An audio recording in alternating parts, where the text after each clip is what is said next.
What's shaking, everybody? My name is Ross Mandell, and I'm coming to you guys live today from Delray Beach, Florida. You know, every once in a while, somebody walks into your life, into your orbit, and they walk right out again.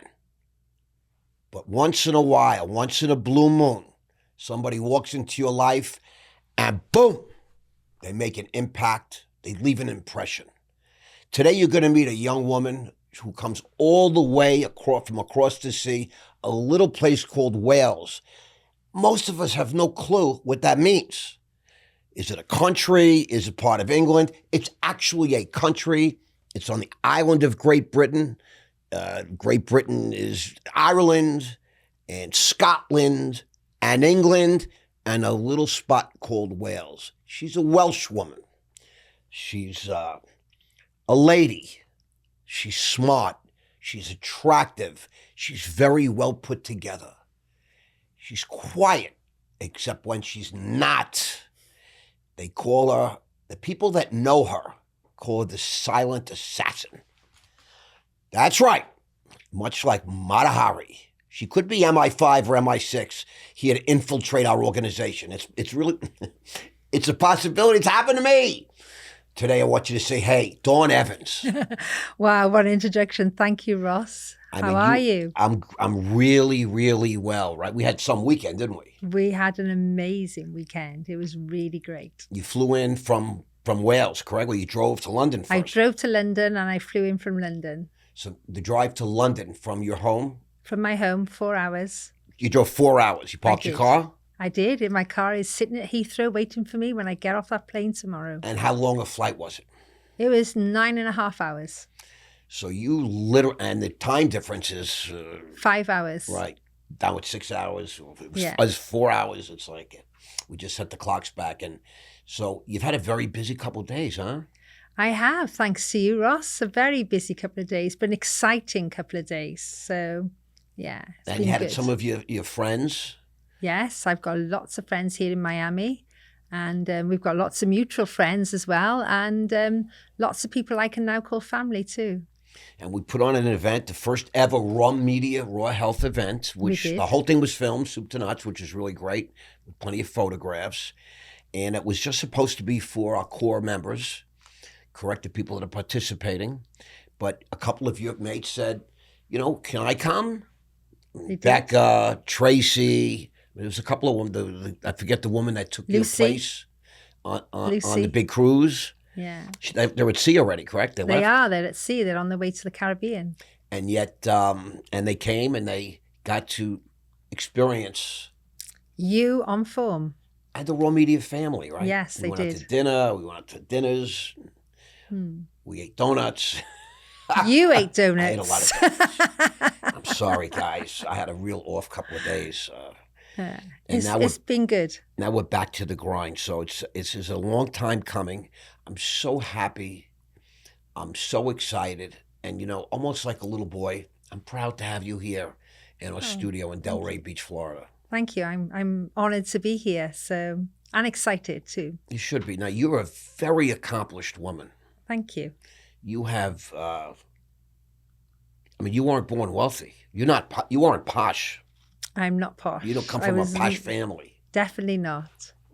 What I love to do is, because most of our audience will not know who you are or your story, I like to dial the clock back. Okay. I like to spin the dial. Okay. And, you know, where were you born, raised? What was early family life like? Tell your story, please. So, people ask me this and they say, are you rich? And I said, yes, I was rich. But I was rich in love, life and laughter when we had no money. So I was born in the UK, we call them council estates. And I had a loving family. That's welfare in America, just so everybody knows. Yeah, okay, welfare. Comes from the hood, the projects, We did, the estates. Section 8. Yeah, it was so bad. The government actually filled in the subways because there was too many drugs being dealt underneath. So, really? Yeah, every house looked the same. And when I was growing up, until I left that estate, I just thought Every house had their toilet behind the back door. Every house had the same cupboard under the stairs, because every house is exactly the same. They were in blocks of 10, rows of 10, and they all had the grass out the front and the local shop round the corner, and people would just hang out. And we had no money, or very little money, although I was quite posh when I was growing up because my parents worked. Most of the kids there, they were unemployed parents, unemployed families. My father was a long distance lorry driver, and my mother, when we got to school, myself and my sister, she went and worked part-time in a fruit and veg shop just to, get some extra money to buy patterns to make our clothes, because we didn't buy clothes. We didn't have enough money. Mum used to make our clothes. Exactly. Wow. But do you know what, Ross? It was, and I say love, life and laughter. We were so loved. We had such a good family, and we didn't realize we were poor because there was no designer labels. There was no people who had money or wealth or any fancy clothes. We all shopped in the local sort of down and out shop called Primark. But yeah, we all had the same DAPs with no labels, no Nike or Reebok or anything. They were just black DAPs, which cost about £4 or £5. I don't know.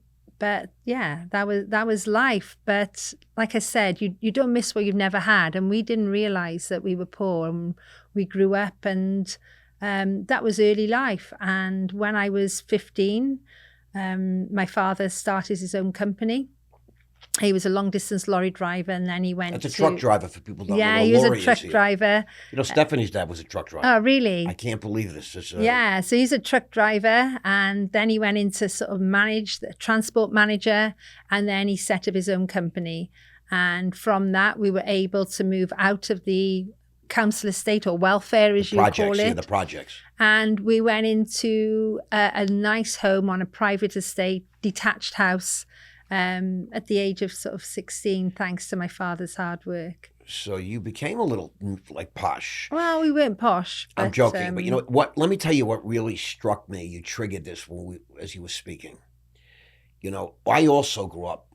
I grew up in a middle class neighborhood, upper middle class neighborhood. And today it's pretty well off, but we were like lower middle class in a upper middle class neighborhood.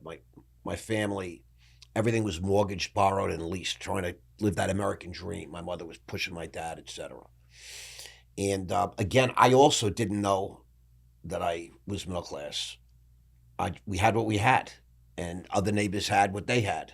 But I never put this whole thing about poor, middle class, all these different things came much later in life.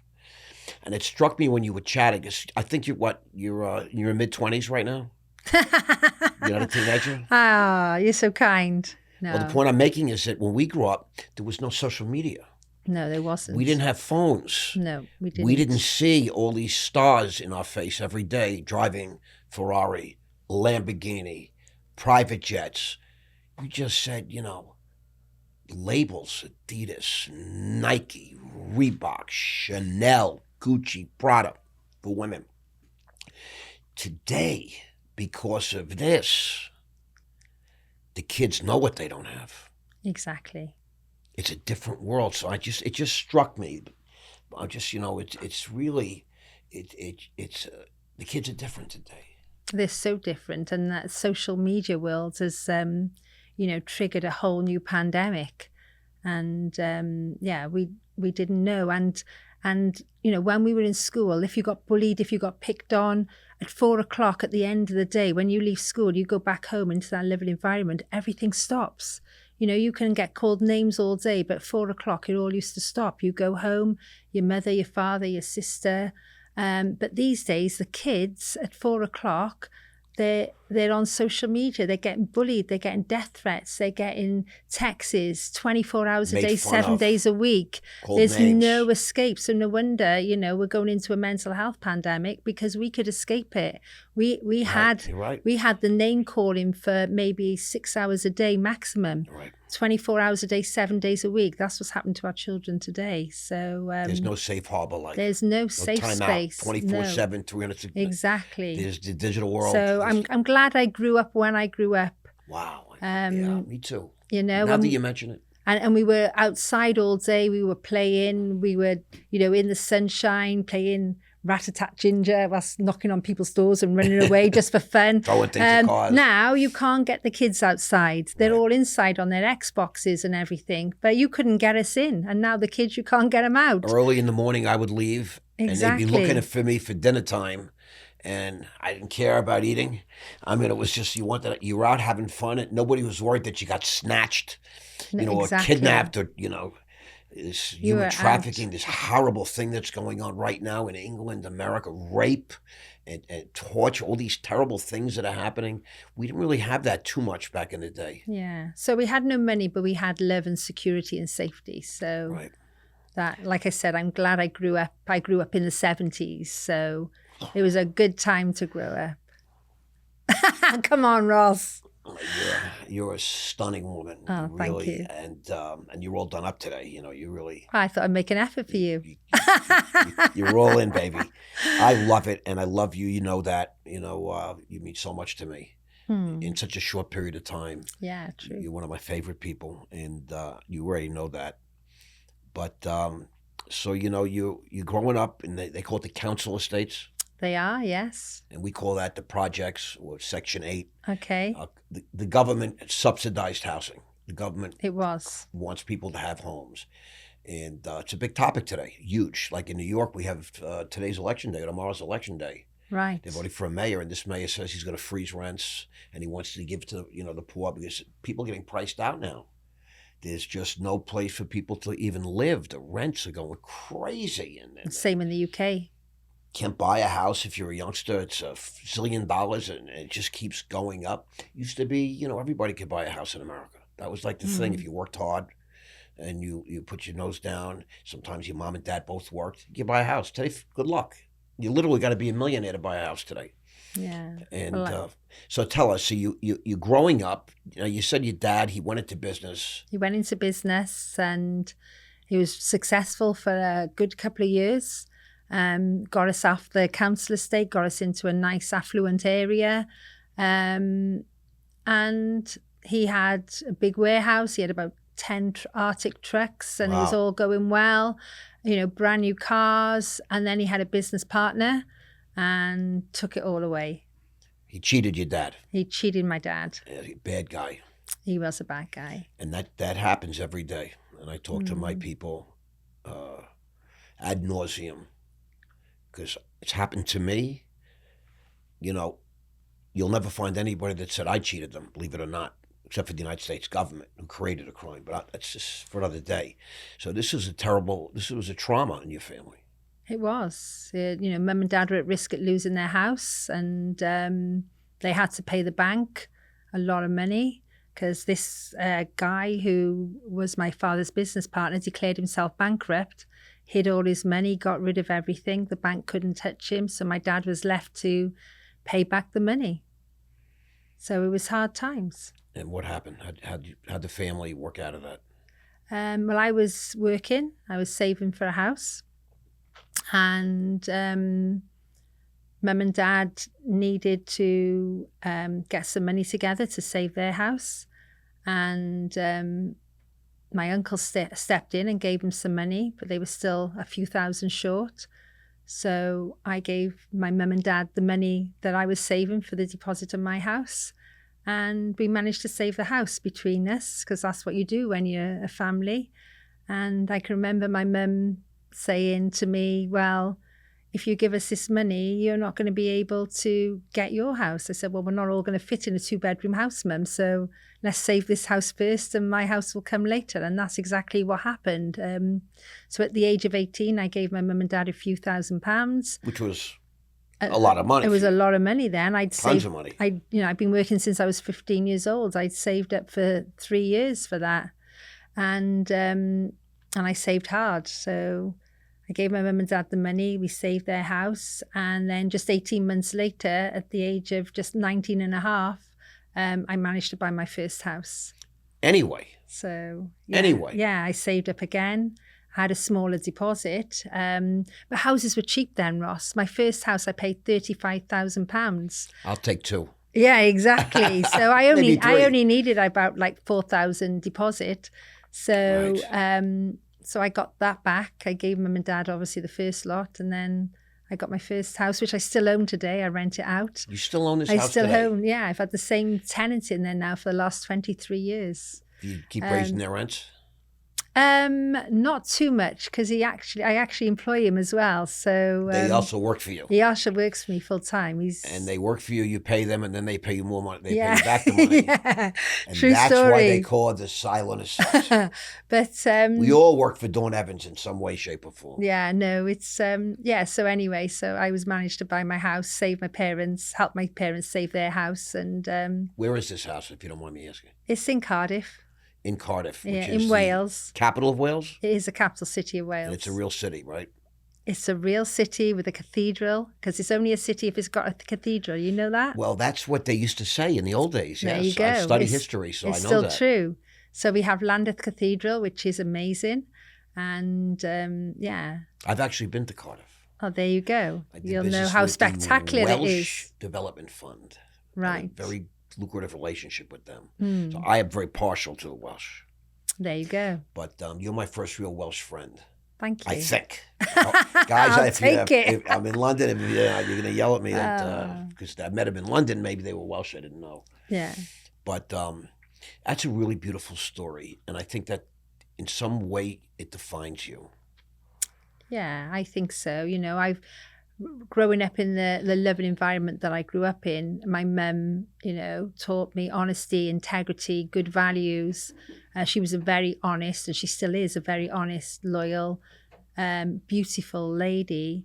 And that was embedded in myself and my sister from a very early age.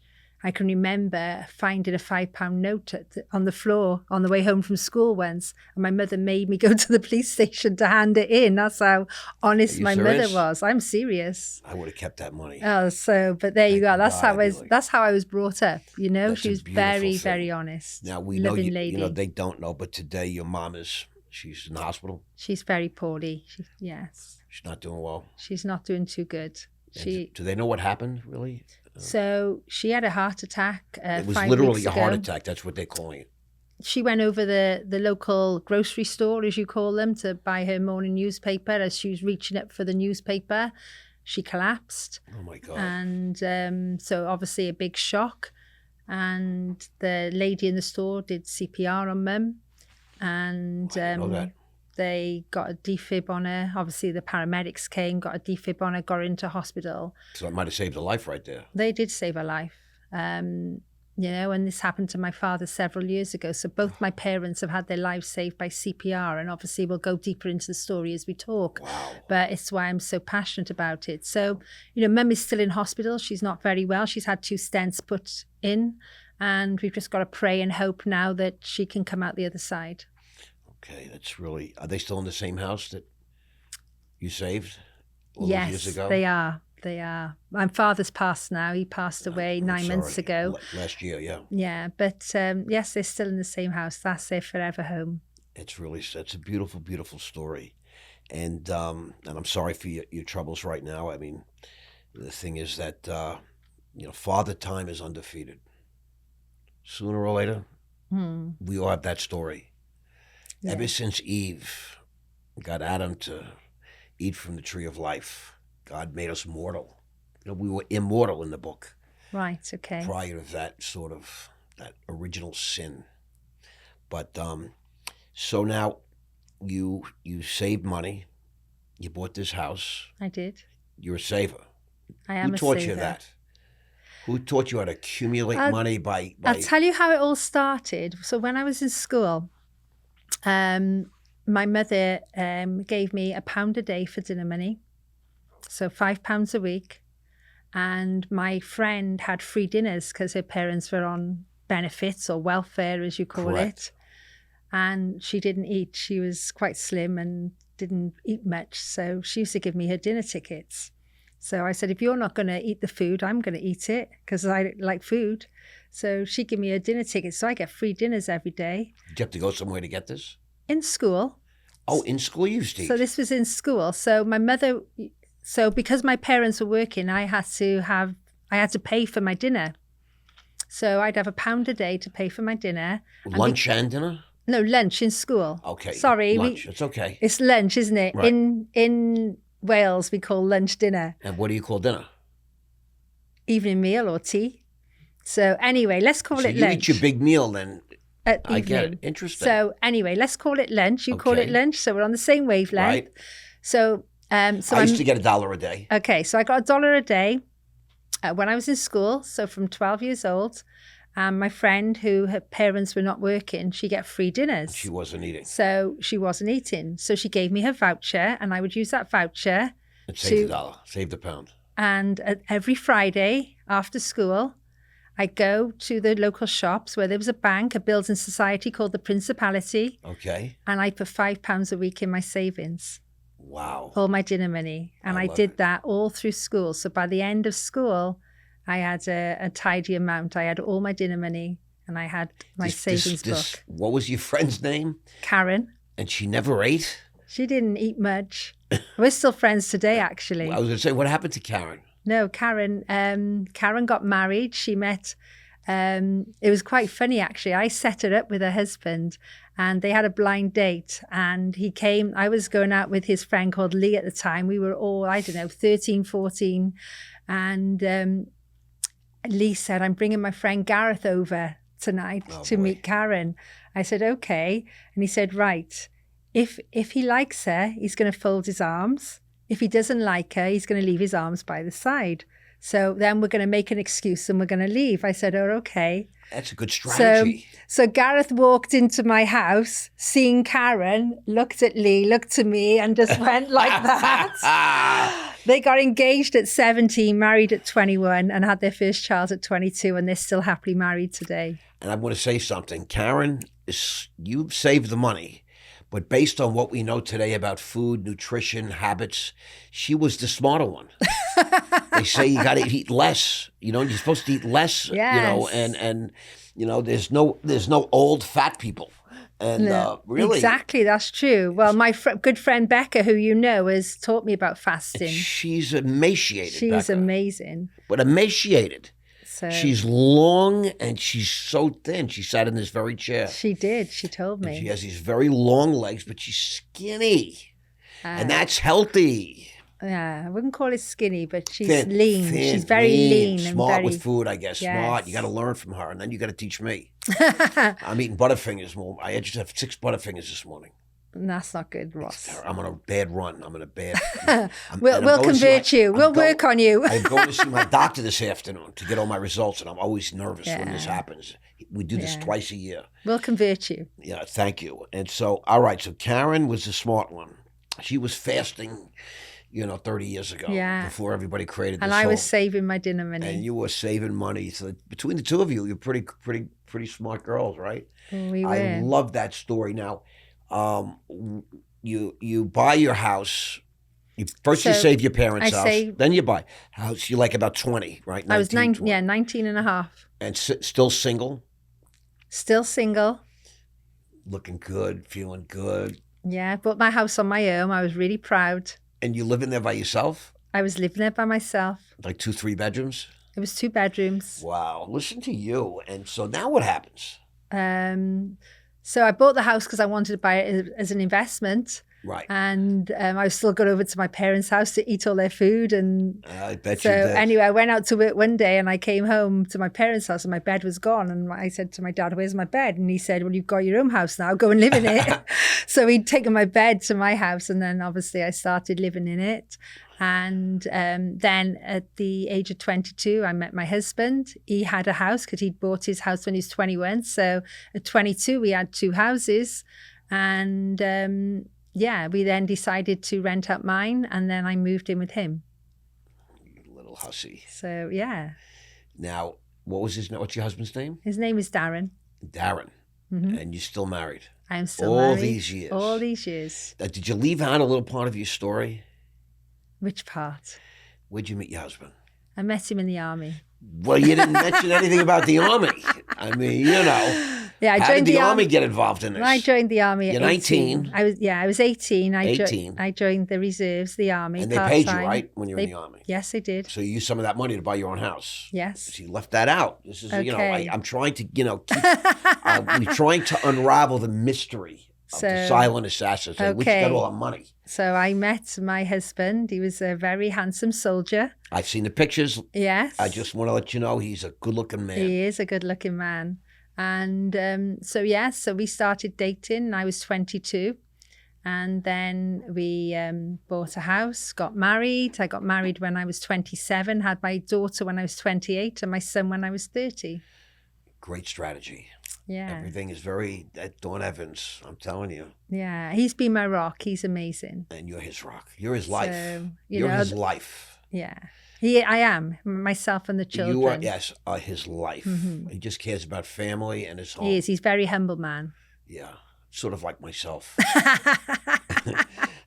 But I'm trying to get that. I'm trying to get into that, I'm starting to understand there's nothing else, it's about your closest family, the people you love, the people that love you, and sort of that life with them, right?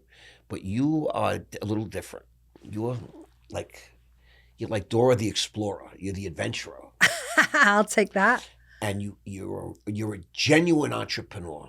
Every time I speak to you, I learn more. Okay. You bought the house, but you were hanging out in your parents' house. You bought it as an investment. Yeah. You understand the principles of investing since you're very young. And my guess is nobody really taught you. You just figured some things out, right? It's all self-taught. Just you went to that bank every Friday and you deposited your £5. I did. Nobody taught you that, right? No. You sort of figured it out? I did. This is very important because I teach people this. And what you'll learn is, and when I went down to Wall Street, that most people don't think like this. Like if you weren't raised and you didn't have a family that taught you about banking and trust funds and the stock market and investing, you really just don't know. And so every time you see an ad for the next big thing, the next watch, the next car, the next pair of sneakers, I have friends that have no money, but they have a lot of sneakers. Yeah. Do you know what I mean? You go to their house and they open up their closet. Look at this! I got this! I got shiny object syndrome, I call it. But I'm just saying you had to sacrifice a lot of. Yeah. And women. I've got 2 daughters. I mean, nothing against women. I live for women, my women, but they love shopping. They love shopping. They need 1 million new dresses. I mean, it just doesn't end. And but you, on the other hand, probably didn't have lots of clothes when you, right? And when you were in the Army, they basically give you the clothes. They did, yeah. Yeah. It's kind of like prison. We won't go there, Ross. You get 3 outfits. You do. You get 3 pairs of underwear, 3 pairs of socks, 2 pairs of pants, 2 shirts. Then you have your dress. They call it your Class A's in prison. Right. Okay. I mean, your Class A's. In the real world, they'd be like Class Z's, zeros. But you get your little prison outfits, so you don't have to worry about spending money, on outfits, if you don't want. No. So, okay, so you go into the Army. Tell us, what made you go into the Army? I was always into outdoor pursuits. I love climbing mountains and I love the outdoor environment. I mean, we're very lucky in Wales. We got the National Brecon Beacons National Park.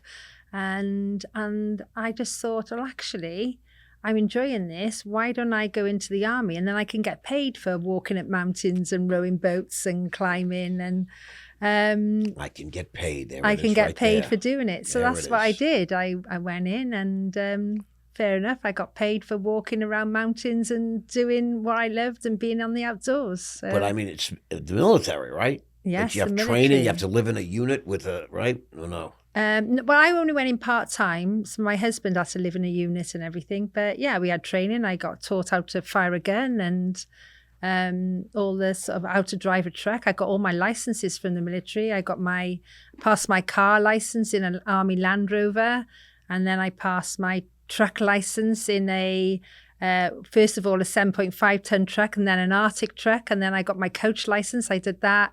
In a 56-seater coach. Really? So, yeah, so I got all my licenses from the Army, learned to fire a gun and learned sort of... Did you have like a gun? They give you a gun? Of course they did. So let me ask you a question. You have a uniform, you have a gun. Were you living at home? Yes. You don't have to live you don't have to live on the base like that kind of No, thing. no. I was only part-time, so Okay, like you call it a reservist. I was a reservist, yes. And there was no wars or anything like that. No issues. There was towards the end, and that's one of the reasons I left, because the Iraq War was just breaking out. Oh boy. And our sort of sergeant major come up and said to me, "Look, Dawn, this is real. This is real stuff. Like you might have to go. You've got 2 young children," because our daughter and our son had just been born. My daughter was sort of 2 and my son was 6 months old. And they said, "You and your husband are both in. There's a strong possibility that you can both go, and children won't be an excuse to keep you here. Once that brown envelope gets through the door, You got to show. You've got to go. You've got no excuses." So I went and talked to my husband, and I said, "I feel really bad if I sort of hand my kit in, because I've trained 12 years for this to serve my queen and country. I feel a bit of a phony." And so anyway, the decision came that I had to leave. And within 6 weeks of leaving, that brown letter arrived and my squadron went to Iraq. And then after Iraq, they did 2 tours of Afghanistan as well. I was going to say, because you had the Falklands, you weren't involved in the Falklands. I wasn't involved in the Falklands. But you could have been, right? 'Cause England. That was way before my time. Okay, that was in the, I remember that. But the Operation Desert Storm, we used to call it. That's right. One day we woke up. I got sober because of that. One day we woke up and Saddam Hussein was in Kuwait. It happened in one day. Yeah. And then George Bush Sr. said, forget it. And that began, and the stock market got really bad, because he was threatening all the Kuwaiti oil fields. Yeah. And, you don't mess with America's money. Yeah. I learned that the hard way. But Saddam Hussein, they killed him. They did. And my squadron was out there when they had him. Did anybody get hurt? No, none of my guys got hurt. But you could have been... You would have had to go I maybe could have go been overseas. there. I mean, Facebook was a big thing at the time. And when they were in Afghanistan, I was talking to my friends in Camp Bastion. Wow. On FaceTime. It was like surreal. Are you serious? Yeah. So Oh I had to look into the camps and see where they were. Did your husband have to go? He didn't, because he was an officer. He went through Sandhurst and he was an army major. And I think they needed the Indians, not the chiefs. So They needed the Indians. Yeah, exactly. So it would have been me that had gone if I hadn't have handed my kit in. But Sandhurst is very famous, It because is, yeah. I was at one point obsessed with military things, having missed all that. And I'm just intrigued by a lot of it. And I read a lot of the books, and Sandhurst is like the highest level for officer training, right, in the UK. And well, it's where Harry and William went. correct. And in the UK, up until really the last 20 years, was considered, one of the finest fighting forces in the world. I mean, my friends in England say we ruled the world for 900 years. We took what we wanted, and we gave back the rest. A great story, right? It's a great line. Yeah. So, all right. So, 12 years you're acting as a reservist. Yes. But in the meantime, you're saving your little pound notes. Yes, correct. You built up a little stockpile, right? I did. You own some properties. Yes. You're renting out, so now you're getting some income from rentals, right? Yes, correct. And I know that you, at some point, go into business, or you become a teacher, or you. I did. Explain everything, because I don't even remember all the details. So obviously I became a mother. I had 2 young children, and I was working in a sports centre, and then one day my daughter choked on a wine gum, and she went limp, she went purple, she couldn't breathe in, she couldn't breathe out. And because of my training as a lifeguard, I knew the choking protocol, so I just threw her over my lap like a rag doll. Where did the lifeguard thing come in? Oh, yeah. You left that part out. Okay. I trained as a lifeguard. Where, in military? No, in Civvy Street. And we don't know what that means, Civvy Street. Normal, sort of everyday job. So you became a lifeguard when you were a teenager? I was 16. Okay, yeah. You became a lifeguard. Yeah. You were like a Baywatch girl? I was, yeah. You ran around in a little bikini? All in one swimsuit. Okay. Anyway, let's get back onto the... Listen, I just want to give the audience a little... I was no Pamela Anderson. Anyway, so my daughter choked. And we were in a local playgroup at the time, and the women said to me, Dawn, if you weren't here, we wouldn't know what to do. Your daughter would have died. Because she was literally choking. She went purple. She went limp. She couldn't breathe in. She couldn't breathe out. And I know from my lifeguard training that you've got about 3 minutes before that child dies. That's it. So anyway, I got the suite out. My daughter vomited everywhere. And how'd you get it out? You knew the moves to make? I went through the choking protocol. So 5 back blows, 5 abdominal thrusts, and repeat the sequence. And so she was choking on something. She was choking on a wine gum. One of the older kids had come into the playgroup and handed some sweets out, and she put one and it got lodged on her throat. So anyway, so the ladies in that playgroup said, Dawn, if you weren't here, we wouldn't have known what to do. Can you teach us? So I said, of course I will. So I taught all the other mums in the playgroup, and then I went back to the leisure centre where I was lifeguard and said, Dawn, we need to teach all the creche staff because we got children in here every day. I said, okay. Wow. So I taught all them, and then I decided that this is really good, and I was quite good at it. So I went back to university. I got a degree in teaching because I thought if I'm going to do this, I'm going to do it properly. And when I was in the college doing my degree, they offered me a job. They said, you're really good at this. Do you want a job? I said, yeah, okay. So they hired me part-time as a lecturer in the college. And I continued teaching first aid. And then another college found out about me. They said, you're the lady who teaches first aid. I said, yeah. And they said, will you come and teach for us? So I said, okay. And they said, well, how much do you charge? What's your day rate? I said, what do you mean? They pay me by the hour. They've put me on books. I was on, I think it was £26 an hour or something like that. And they said, no, we hire you in. You just need to give us an invoice. I said, what's an invoice? I didn't have a clue. They don't realize business. They put you in business, these people. So they said, Dawn, we've got a course going here. It's called Graduate into Enterprise. You've got all the credentials and they meet the criteria to go on this course. I think you should. So I said, oh, okay. So I went on the course. I learned how to be an entrepreneur. And then there was a government scheme.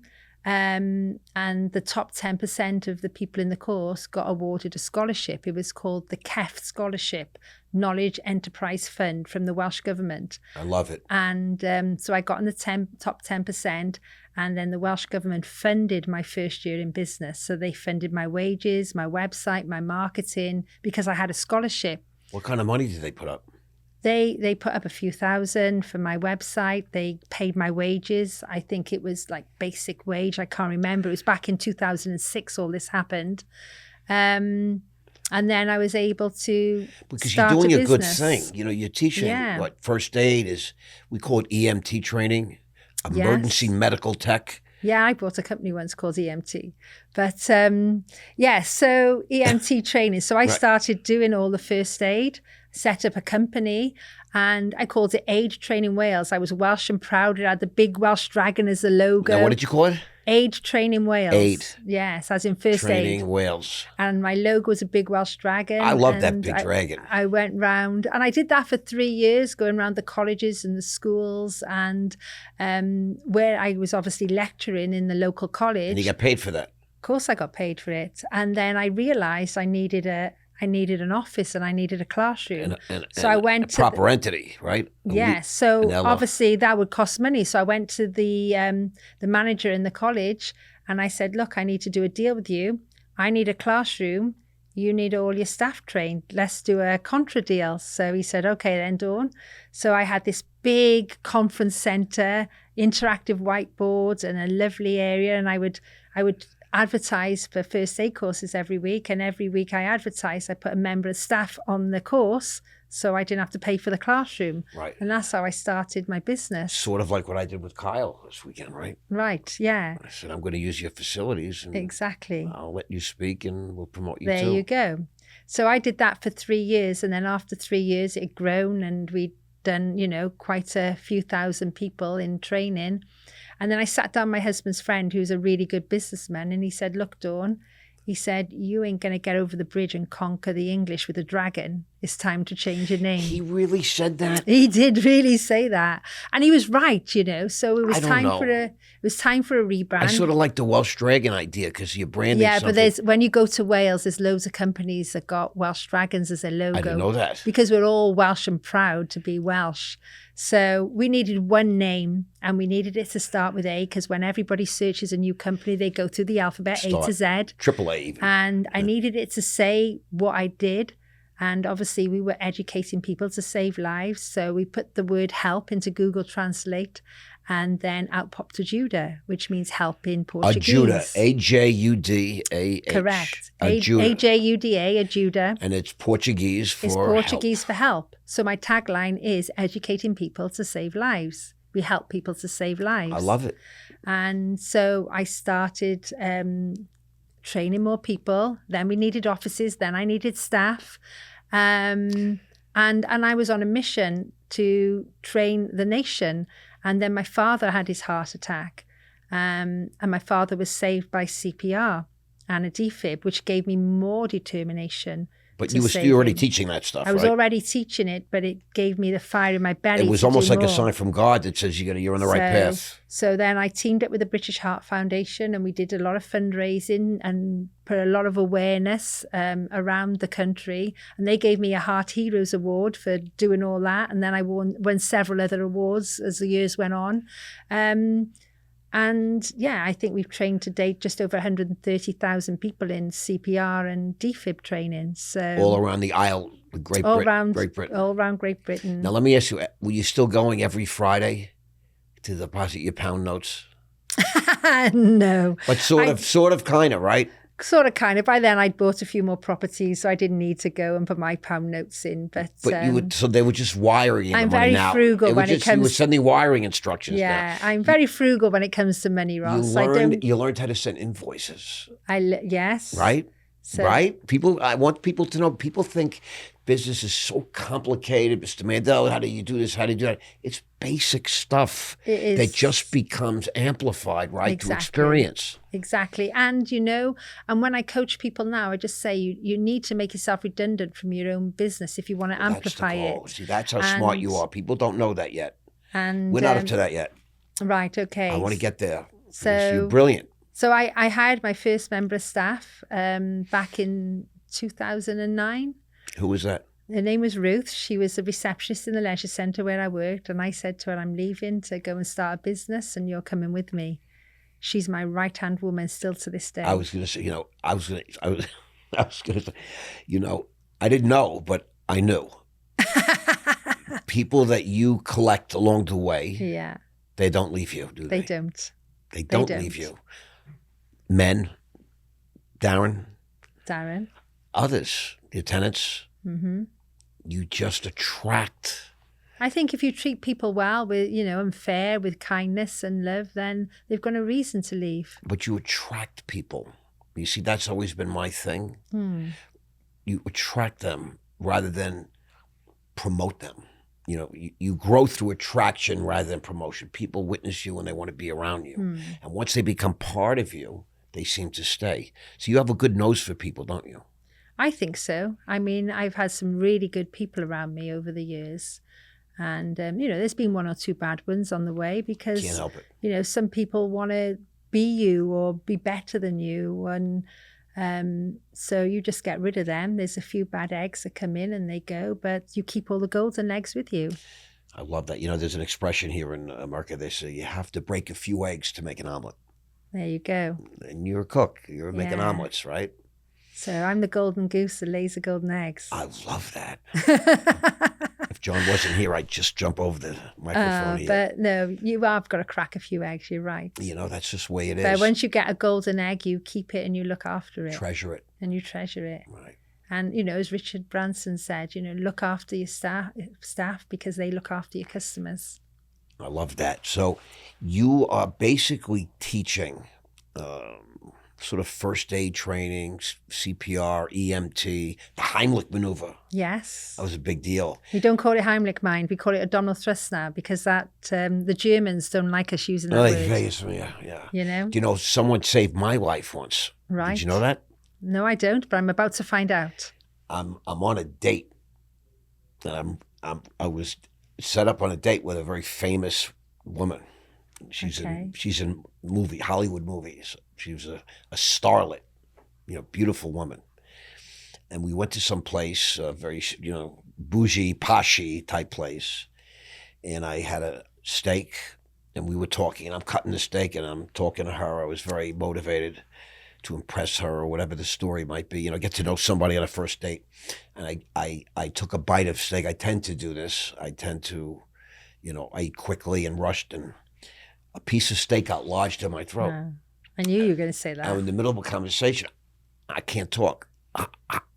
I literally, I'm paralyzed. No, I know. It gets stuck, and all of a sudden you can't breathe. I can't swallow. No. I can't. I'm literally, my hands are out like this. I'm telling a story.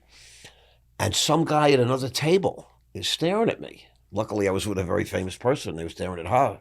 And I guess I got stuck. And I'm like, it was only maybe 15, 30 seconds, but it feels fearful. Also, everything, time stops. Mm. Time stops. This guy gets up, and this woman is looking at me. She doesn't know what's going on. She's talking to me. And he gets up behind me. And the steak came out, right? And it came out. Yeah. It was a big, giant chunk of steak. I didn't chew it. There you go. So you know the importance of first aid training. I arguably saved my life. And I would say that I've been in other places, public places, where other people were choking. And someone acted really quick. I was at a restaurant once, and somebody screams, the Heimlich maneuver. They don't want to offend the Germans, but that's what we called it. I didn't even know there was a change. Yeah. So what did you call it? The abdominal? We call them abdominal thrusts now. Abdominal thrusts. Okay, I got to remember that now. I want to be politically correct. Don't offend the Germans. Or the Asians or the Orientals. I mean, I got a whole, we got all kinds of things going on here today. So you made a business based on helping people, training people, creating an awareness of a serious issue. It's a serious issue. I did. I would be dead if not for the abdominal thrust maneuver. I got it right. I got it.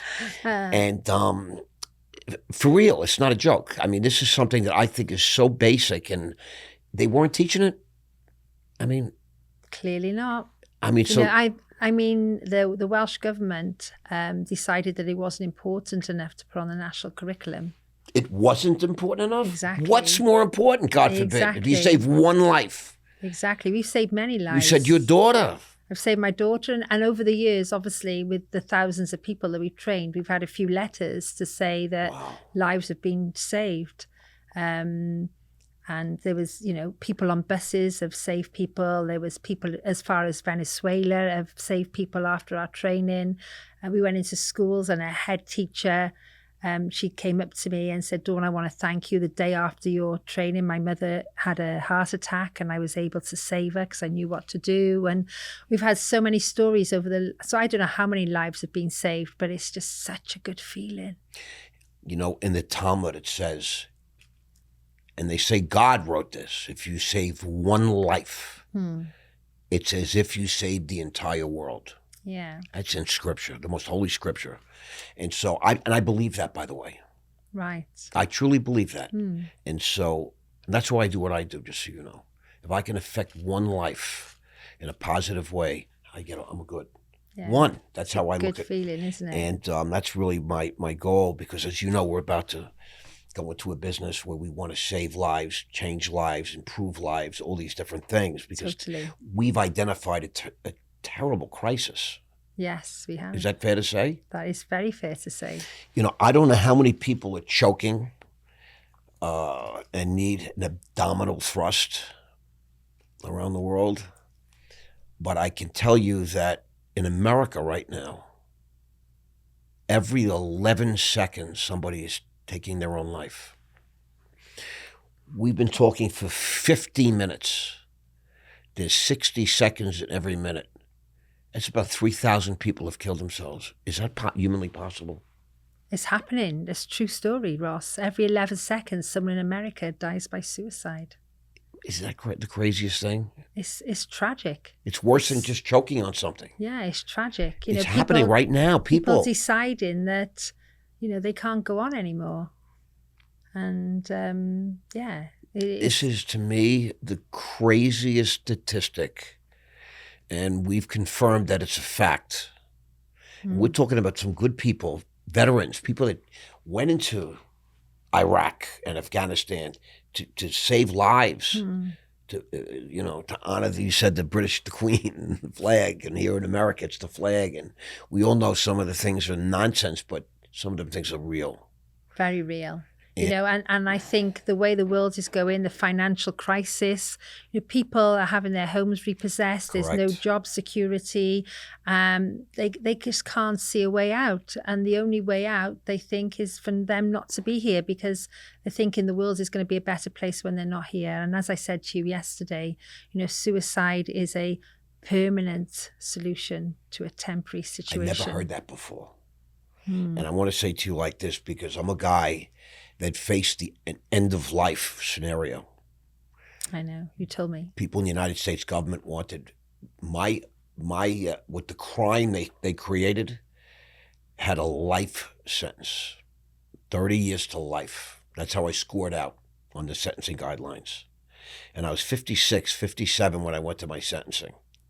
And the United States government, these prosecutors and the probation department, in writing, said, life is too much for Mr. Mandell. That's unfair. But 30 years would be reasonable. I'm 56 years old, 57 years old. 30 years is reasonable. That's how they put it in front of the court. That's horrific. But anything less would be, it was just all such bullshit, such cruelty, such evil. You guys should pay for that one day. But I just want you to know that I had those moments. Not that the world would be a better place, because I think I am a valuable person. I think I contribute. I know there are a lot of lives that are richer for having me in their orbit, in their contacts, people that love me and that I love. But the pain was so great. I begged God, I don't want to wake up tomorrow morning.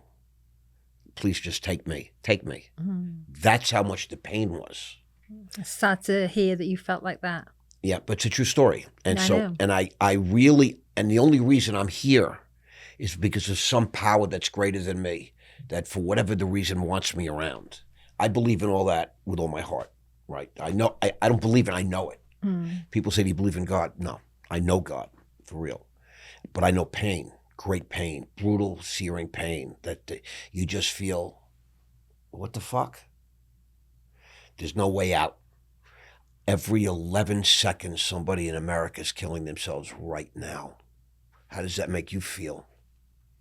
So I just like you recognized a need, like the mom said to you, your daughter might be dead if not for your training. Exactly. Well, so what did you do? I obviously trained people. And You took initiative. Exactly. You acted, right? What does RAW stand for? Pardon? What does RAW stand Oh gosh, for? I knew you were going to Rise, act, and win. And so you really rose up. I took action. You acted. And we won because we saved lives. And you've been winning. Yes. You've been winning. And so that's what this phenomenal acronym stands for today. But Ajuda means help. It means help, and we're helping people save lives every single day with our training programs. So, Tell us what else you're doing to Ajuda. Tell us more about your training programs, because you're doing. Well, we're doing. You have great hundreds stuff. of training courses, hundreds, literally. Yeah, we have over 100 training courses, both online and in person, so we've obviously been teaching first aid since 2006. And then you alluded to the mental health. I could see the mental health pandemic come in because the Welsh government wouldn't put it into the national curriculum. And tell us about that now, this mental health business. It's really crazy. Yeah, well, it's needed, and the government didn't see it as an important subject. They do now, by the way, because they've written a suicide strategy and self-harm strategy, and the government have taken it on board. So they are acting, finally. But years ago, when I needed to save lives, the support wasn't there. So I put it into my portfolio of training courses, and I wanted to make mental health champions throughout the workplace, throughout the schools, and just simple conversations save lives, and that's what I wanted to get out. So we added mental health to our training portfolio. I went and did a mental health first aid instructor's course, because if I was going to get trainers, I wanted to be the lead trainer and I wanted to know what the course was all about. So I went and trained. I went and trained in suicide prevention. So you found some place to go, or some entity that was training people in these kind of things. That's very important. Yeah, so the mental health first aid course, it was started in Australia by a lady called Betty Ann Kitchener. The program's now in 83 countries. Wow. So I took on the program and became an instructor for Wales. And then we rolled that out. We added it into our portfolio of, like you say, over 100 courses. And then I just thought, this is so important. I want to be at the forefront of mental health training. And what's the best way to get eyes on you is to put a conference on. So in 2019, I did my first mental health conference. And then 2020 became lockdown. So I took the conference online. Wow. And that was really good for us because we had a wider reach. I bought a platform. It cost a lot of money. And we had a big interactive platform with auditoriums and avatars walking around. And we were able to upload, about 100 mental health videos. And we then had a global audience. You had to spend money for that? Yeah, it cost me £20,000 for the platform for one day. For one day? One day, yes. I don't understand. Explain that. I don't understand that. So I bought the software. Okay. I can't remember the name. It was an American company, actually. I think they were homing in on, obviously, the whole lockdown. So everybody hiked their prices. And it cost us £20,000 for this software. And basically, all my exhibitors, so I had booths, they all went into the software and they were able to put all their logos on and put links to their websites. And you had what was called a swag bag, so you could click on it and take all the leaflets out and put them into your computer. Wow. It was really high-tech stuff. And, we had a big audience. We reached a couple of thousand people and worldwide. Did people pay for this or no? Yeah, people paid to attend. So you got your money back pretty much? Oh, yeah. I paid out $20,000 and I got 6 figures back. So it was fine. You got 6 figures back? Yeah. So, and this is when, in 2020? 2020. Wow. Yeah. You remember what month? May. I got out of prison June of 20. They put me back in February. So I didn't have a choice, Ross, because I was doing a big conference. Right. And it was March 2020 when the government shut us down and stopped my... Correct. I remember 23rd of March, I had 30 training courses booked in. I had a conference with 2,000 people booked on. And my book in my office, it went to 30 to 25. As the day was going on, the phone kept ringing, 20, 18, 12 to 0. Everyone had to cancel. Every single, and that week was jam-packed with 30 courses, and it went from 30 to 0 in a week. And then... and you had already pre-sold it? Or these are all pre-sold. Each course had, were full. So you had to give the money back? Or... no, we diversified and we went online. Okay, so that forced the pivot. I bought 2 Zoom accounts and then I bought this software for my conference. So we took all the training online, we took the conference online, and I started webinars. And I just sat down and I just thought, do you know what? Everybody's in this situation, not just me. The whole world. So I had a choice. I could give all the money back for these 2,000 people who booked onto my conference. Unheard of. Or I could pay £20,000 via platform and stick them all on that platform. So this platform was like your answer, right? This platform was my answer. Like instead of renting a physical space, which you couldn't. Nobody else did it. Everybody else cancelled their conferences and they all sat there and they cried. So I didn't. I went out and I Googled and I found this American company that was creating these interactive platforms. That's unbelievable. What's the name of this company? And it's VFairs, it was called. VFairs. Fairs. It was just for that. You spent the $20,000 just for that day? Just for that day. And then... Because you already had everything sold. You had all these... Yeah. So all my exhibitors preloaded all their content into this platform. All my speakers had to preload all the videos and we put that into the platform. They were going to appear live. They were going to appear live. Instead, they had to be on this... Then they had to... video. They had to video. So then... The delegates could go into an auditorium and choose which speakers they wanted to watch. because it was all pre-recorded and all went All into online. all online. How crazy. And I did it all in sort of 6 weeks as well. So that sort of saved my business. And then I sat down and I reflected, and I thought, you know what, if I'm having to do this, everybody else is suffering. So I started doing online webinars for free. And I haven't missed a month actually today. So in lockdown, I started doing online webinars and reaching out to people in every subject of mental health: suicide prevention, self-harm, meditation, eating disorders, addiction awareness, loneliness. And each one of these little webinars is what? Explain how that works. So I just jumped online and I just did it initially just to help people. To people? You're talking? Like I can from America, I could sign in? Yeah, anyone can sign in from all over the world. And it's like a Zoom account? Yeah, a Zoom account. We've had over 60 different countries now. We've people, schools in Indonesia. We've had from Pakistan. We've had Americans, Australians, all jumping on these Zooms. In fact, we've got one next week on addiction awareness, and we've still got over 900, I think it's 976 people. Who speaks? Who's going to speak next week? I get speakers. So I've got a portfolio of speakers that I've obviously collected over the years. And I invite people to speak. How long do they speak for? They speak for 40 minutes. 40 minutes? Mm-hmm. It's a long time. It is a long time. And then there's an option for question and answers. So we have 2 speakers every session. And it's free? It's free, 100% free. But it costs you money, doesn't it, to organize No, those? I set up a foundation and I applied for some grants. So the National Lottery and some other organisations, they pay for these webinars to happen. So they were free in the beginning, and then they're free to the user, correct? They're free to the user, and obviously I started them up, but during lockdown, I just thought I can't keep giving my time when lockdown is over, because in lockdown, one thing we all had was time. Right. So after lockdown, I had a lot of time. Exactly, you did. 112 months worth of time. So I set up a foundation, and I wanted to keep these going, but I no longer had time. So what's the name of that foundation? The Ajuda Foundation. What a surprise. How'd you come up with that? So the foundation now runs the webinars, and they're totally free for anyone in the world. And it's still funded through grants? They're still funded through grants and donations.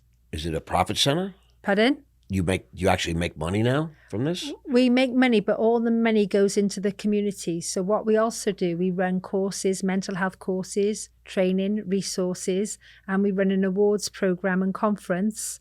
And all the money that's made from and left over from the grants and from our conference gets recycled into the communities, into the hard to reach areas of Wales, providing mental health resources, training and workshops. Are there some rough areas in Wales, like poor areas? There's a lot of poverty. I mean, at one stage in time, Wales was the world's capital for shipping coal.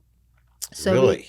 Yeah. So the first £1 million check in the whole world was written in a hotel in Wales. I did not know that. So it was out of Cardiff docks. So there was a lot of mining communities. My goodness. I watched a Netflix special about the family that did the beer. What's the famous beer? Brains bitter? No, Guinness? No. Guinness, the Guinness family. Yeah. On Netflix. It was amazing. I loved it. Yeah. I hope they come back with the next season. And they had big docks, and they were shipping these things all over the place. So Cardiff was the main shipping area for coal worldwide. And then coal slowed down. And then all the mines shut in Margaret Thatcher's years, shut the mines. And there was no jobs because most of the houses in the valleys, they were miners' houses, miners' cottages. And generations, miners, kids were miners. They were all down the mines. Right. They were all down the mines. They learned that business. And obviously, the mines closed. So then obviously now there's a lot of poverty because all the jobs were taken away. Most people were down the mines who lived in the Welsh valleys. So there is a lot of, not in the city where I live, but if you go out into the Welsh valleys where all the mines were, then there's some, So you're not living in family housing anymore? I'm not living in family housing anymore. No. They would say, people that meet you now, they would say, she's posh. I'm looking at you today. You look posh as F. Thank you. No, thank you do. I've done okay, but yeah. I mean, it's fair to say you're a millionaire, correct? Correct. It's fair to say you're a millionaire. This little girl from, you were never like this little girl. I'm picturing you now in a red Baywatch one piece, that bathing suit in your lifeguard years. And but it's really a beautiful story. It's about a little girl that saved her money, Mm-hmm. and whatever she saw a need, said, I'm on that. I got that. And, anything we're doing is we're doing for profit. You're not hurting people. Oh, we make profit. The profit helped It you, helps, enabled you to do more good. And you know what? I always say to people, if you focus on money, it's short-lived. If you focus on success, the money will follow. Always. And, I strive for success. And the only person I'm in competition with is myself. And I just want to make the world a better place. I want to just keep putting my training courses out there, my programs out there, my conferences. And I like to do good for the wider good. Going back to lockdown, I can remember sitting with my friend Tracy, who you met this week. I love Tracy, by the way. And I just said to Tracy, we're not the only women who've had our businesses affected. There's going to be hundreds of women. Let's start a Facebook group. So I opened up a Facebook group with Tracy, and we called it Inspirational Women of the World. And within 6 weeks, we had 6,000 women in that group. What? And every week we showed up all through lockdown, and we ended up turning that group into a business. And we brought out 2 multi-author books that both hit Amazon #1 with all, women, Really? different women. And then with the profits of those books, we went out to Africa and we built a community centre for the women of the Atlas Mountains. So Now, that explain was this real quick. that was our lockdown project. Where in Africa? In the Atlas Mountains. I never heard of the Atlas. What country So is that? Morocco. In Morocco, really? Yeah. So there are mountains in Morocco. I've climbed to the highest mountain in Morocco. It's the highest mountain in North Africa called Mount Tubical. Is it safe to go there? It was hard. It's the hardest climb I've ever I done mean, in you're my a life. beautiful blonde woman. Is it safe to? I don't know. I would think it's dangerous. Yeah, I think a couple of months before we went, 3 guys got beheaded in That's the what I'm mountains. talking about. So, but it seemed pretty safe when we got there. There's a lot of places in Africa. But yeah, bad there's things some happening. there's some Murders, there's Sudan, some dodgy and Nigeria. Yeah, there's bad some dodgy things. areas, but I wouldn't have put myself out there if I didn't feel safe. So somehow, how did you find out about this thing in the Atlas Mountains? So the year before, obviously, me and my husband, both ex-soldiers, we went on a trek to climb Mount Tubical to raise some money for the Army Benevolent Fund, so for military veterans. So you found out about this through that. And when we were walking through, there was lots of women selling their oranges to make a living. And so we were walking through all these little villages to get to the top of the mountain. And we were buying fresh orange juice from these women. I love then lockdown came, and I sat and said to my friend Tracy, do you know what? The tourists have stopped, because that was the main income for those women in the mountains. There was no other income. So they had no one to sell their oranges to. Unbelievable. And I just thought, how are they going to survive? How are they going to live? So I phoned up the tour company who took us to the top of the mountain and said, how are those women surviving? She said, Dawn, they're struggling. I said, I want to help them. I want to do something. So she said, let me get back to you. She spoke to Mohammed, who was the local mayor of Ismail, which is in the mountains. And he said, look, these women, they need a building to all congregate. And I said to him, I want to make them entrepreneurs.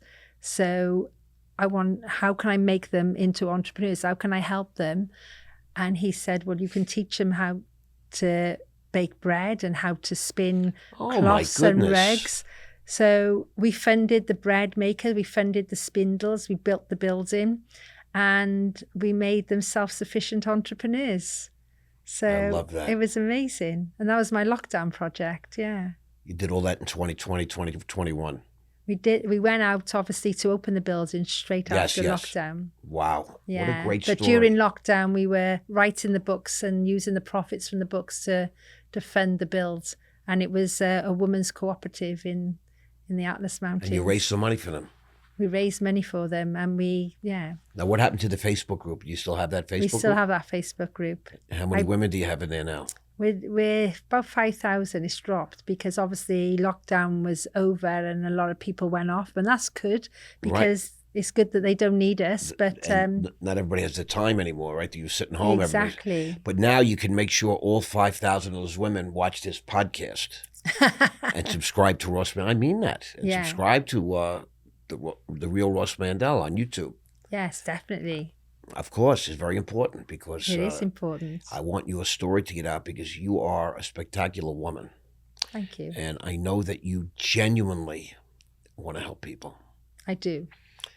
A lot of people say that, or they use that as a way to gain favor with persons and with opportunities, but they really don't care. They just don't. I've met many of them. But you, on the other hand, genuinely want to do good and help people. I do. I've gotten to know you. You have. And so for me, the fact that you are genuine, authentic, this means everything to me. You met some people through me. I have. And you see, these are real people. These are authentic people. We are who we say we are, what we say we are. And so I feel like we're attracting other people, even from across the world.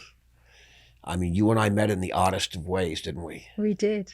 We met at a conference. Right? She picked me up. I just want you all to know.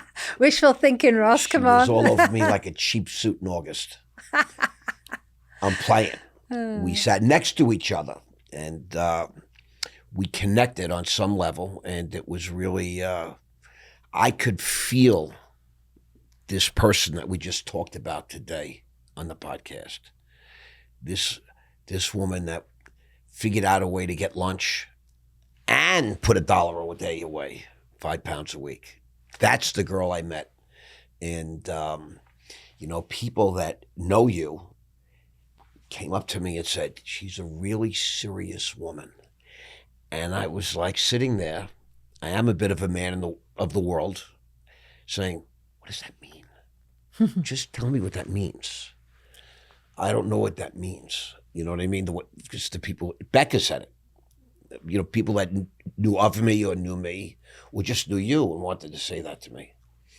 And I'll never forget, after that event, Samantha called me a few times. Right. Asking me like these pointed questions and I was like, what are these people thinking? I just couldn't understand what the angle was or whatever. But I guess she didn't really know me. You didn't really know me. Now you really have gotten a chance to know me. You're seeing my inner world, right? I have. The only thing we have, I'm keeping my clothes on. I'm glad to hear. And I'm not putting that Speedo on. I know you want to see me in my lifeguard suit. Because I was never a lifeguard, but I looked like one. Okay, I believe you. I looked like one back in the day. But it's just been such a privilege to get to know you. Thank you. Same here. Yeah, I mean that. And I always want to hear more about Ajuda and more about what you're doing because, I want to bring you to the United States. I told you that, right? You did. The United States has so much opportunity and there is so many unmet issues, but I'm not talking about, we don't have enough dressmakers. We don't have enough people to make nice shoes. People are killing themselves. I know. And I feel like nobody's doing anything. Well, we're going to do something. Exactly. I really mean that. Isn't that the craziest thing? People just need someone to talk to. They need to know how to start a conversation. They need to know how to ask help. They need to know where to signpost people to. There needs to be more resources out there. More mental health champions around America. An embedded message now in this 75-minute podcast is that there was a lockdown. And you and your pal, who, by the way, I love, Miss Tracy's a lot like you in an odd way. Is. She's just like, it's a very interesting thing. She's really a cross between Lisa and you. It's a funny thing. Both great girls. Great girls. I mean, magical. They are. And the embedded message is you're locked down. And you figure, well, all these women are locked down. Let's start a Facebook group. Yeah. Boom. 6,000 people. You weren't giving away money, right? You weren't giving away stock tips. No. You understand the point, right? Correct. You saw something and you rose up and took action. And because of that, these women in the middle of Africa somewhere won, raw, R-A-W. Because you guys rose up and took action. You saw this need. I was just thinking while we were listening to you talk, somebody in America kills themselves every 11 seconds. If we could just change that to every 22 seconds, we might save 100,000 lives. 50, whatever the math is, 50,000 lives. I failed maths, don't ask me. Right. But yes, but I'm we not could saying save it's a not lot one of life. No, it's a lot of lives. You're saving 5 people every minute. Yeah. Every minute, 5 people. And that's got to be the goal. That is the goal. You know what I'm saying? And even that sounds terrible. There's no need for people to die. There's no need for people to feel alone. We have to rise up we do. and create a group and slow that craziness down. Somehow we have to figure out how to offer hope. That's what I want to do. I want to bring awareness. Right now I'm bringing awareness to the stock market, to different things that I can. But we're just getting started here. And this is a really, really brilliant thing. So is there anything we haven't really talked about? There's probably loads, Ross, but we're going we to run could out talk of forever. time. We're going to have to do a part 2, I think. We have to go to lunch with Stevie. Oh, yeah. And the one question I always love to end with, because, and with you, it's a magnificent question. Go on then. 5 years from today, Okay. 2030, what's happening with Dawn Evans? Dawn Evans is going to be saving the human race in America anyway. I love it. 2030, we're going to be in every school, every college, every university, every corporate building in America with our products, with our resources, with our quality mark, with our mental health champions. We're going to be putting mental health champions all across America. I love that. And this quality mark I love. Every single institution, every single corporation, every single government in America, we have city governments, we have town governments, we have community governments, has to receive a check mark from us. And that check mark will say, yes, you do provide the resources, or you do not if you don't have a check mark. I think that's a way to regulate and make accountable. Exactly. All of these governments, these institutions, we owe it to the people in this country, and there's about 380 million of them. Right. Okay. It's no joke here. But people have to have those resources. And I know we don't have them now. I already know that. Yeah. And so I thank you. We're bringing them to America. I thank you. Thank you. For including me in your plans here. I just want to be one little spoke in the giant wheel of Dawn Evans, because I get it. We're in this together, Ross. We're going to change America. We're going to save lives, and we're going to make it a better place. Thank you so much, Dawn. Thank you for being here today. Oh, thank you for having me. I've loved it.